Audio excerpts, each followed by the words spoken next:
I have with me now Mr. Bob Dudley, Chair Oil and Gas Climate Initiative. Mr. Bob, welcome back to Abu Dhabi and welcome to Adipex.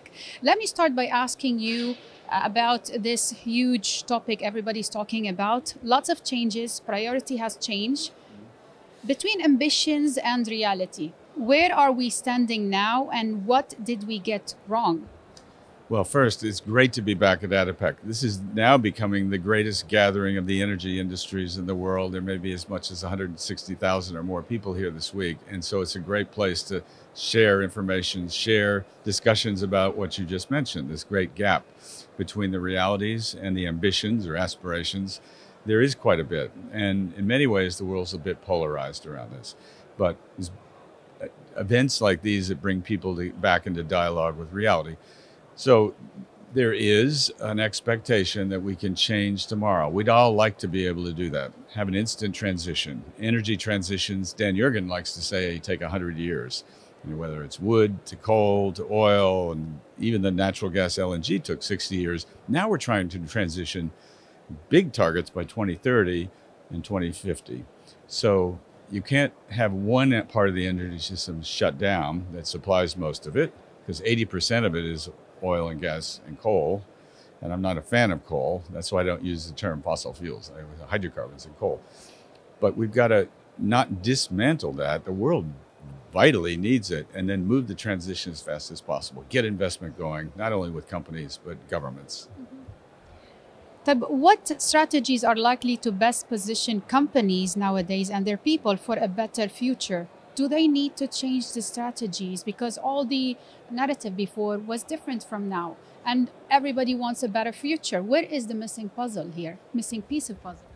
Well, I think since 2015, I've seen changes in all the major oil and gas companies into energy companies. I don't know of a single one that isn't working very hard on not only their traditional businesses, but renewables, wind and solar investments, R&D in this, use of energy efficiency technologies through what they do.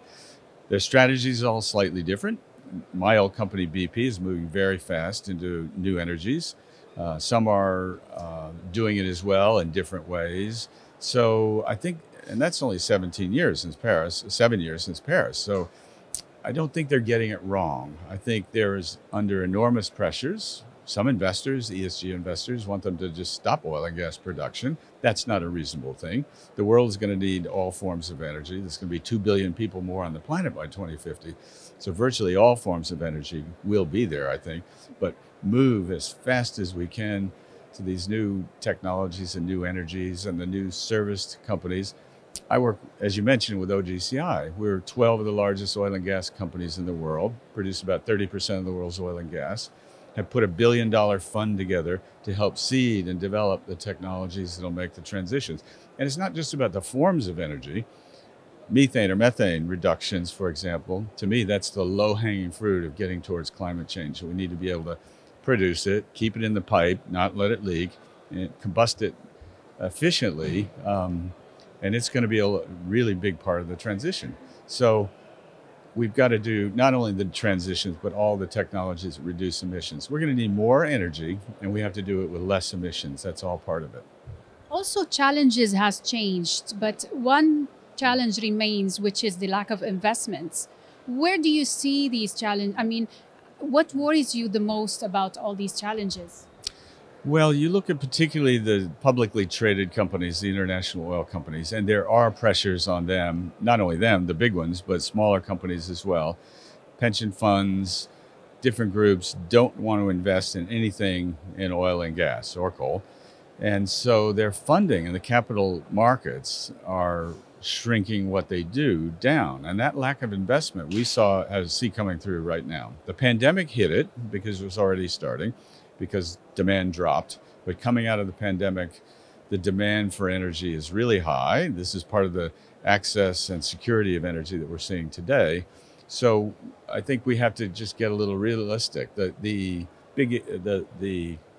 I would say Western, North American, European energy companies have the most pressure on their investors. I think the national oil companies like ADNOC and Saudi Aramco are incredibly progressive in this energy transition.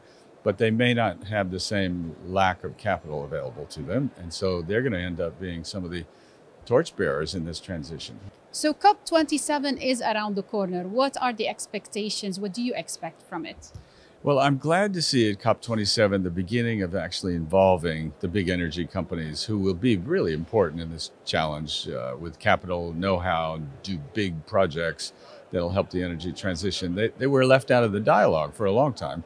So in COP27, I think there'll be beginning to be a joint dialogue and understanding of each other. And then what I'm really excited about is COP28 here in Abu Dhabi, because I think that's the real point, that the energy companies who are all committed to this energy transition, some people think not, but we've got to get, that great gap between ambition and reality. We need to get that back to really a fast-paced, urgent reality rather than just the ambitions and targets.